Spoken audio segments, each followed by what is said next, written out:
ಕಳೆದ 2 ದಿನಗಳಿಂದ ಈ ವಿಡಿಯೋ ನೋಡದೆ ಇರೋರೇ ಇಲ್ಲ.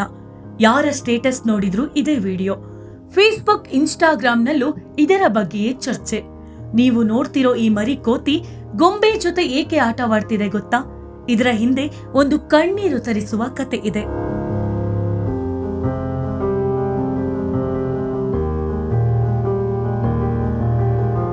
ಇದು ಜಪಾನಿನ ಈಚಿಕಾವಾ ಸಿಟಿ ಮೃಗಾಲಯದ ಪಂಚ್ ಅನ್ನೋ ಮರಿಮಂಗ. ಹುಟ್ಟಿದ ತಕ್ಷಣ ತಾಯಿ ಕೈ ಬಿಡ್ತು.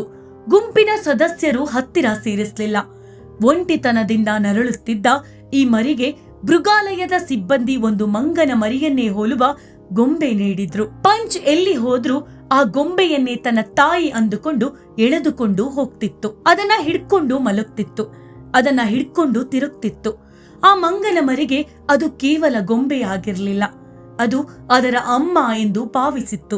ಈ ದೃಶ್ಯ ಕೇವಲ ಪ್ರಾಣಿಯದ್ದಲ್ಲ, ಇವತ್ತಿನ ನಮ್ಮ ಸಮಾಜದ ಪ್ರತಿಬಿಂಬ. ಪ್ರೀತಿ ಪಾತ್ರರು ದೂರವಾದಾಗ ಒಂಟಿತನ ಎಷ್ಟು ಭಯಾನಕ ಅನ್ನೋದಕ್ಕೆ ಈ ಪಂಚ್ ಸಾಕ್ಷಿ. ಇವತ್ತು ನಾವು ಕೂಡ ಕೆಲಸದ ಒತ್ತಡದಲ್ಲಿ ನಮ್ಮ ತಂದೆ ತಾಯಿಯನ್ನ, ಪ್ರೀತಿ ಪಾತ್ರರನ್ನ ಒಂಟಿ ಮಾಡುತ್ತಿದ್ದೇವೆ ಅನಿಸಿಬಿಡುತ್ತೆ ಅಲ್ವಾ?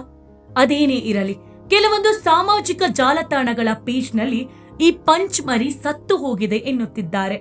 ಆದರೆ ಒಂದು ಗುಡ್ ನ್ಯೂಸ್, ಪಂಚ್ ಈಗ ತನ್ನ ಗುಂಪನ್ನ ಸೇರಿಕೊಂಡಿದೆ.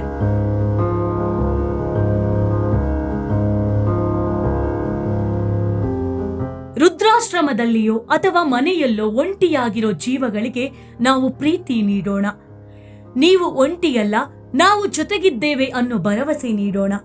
ಪ್ರೀತಿ ಹಂಚಿ ಒಂಟಿತನ ಅಲಿಸೋಣ. ಇದೇ ಅಲ್ವಾ ನಾವು ಪಂಚ್ ಇಂದ ಕಲಿಯಬೇಕಾದ ಪಾಠ.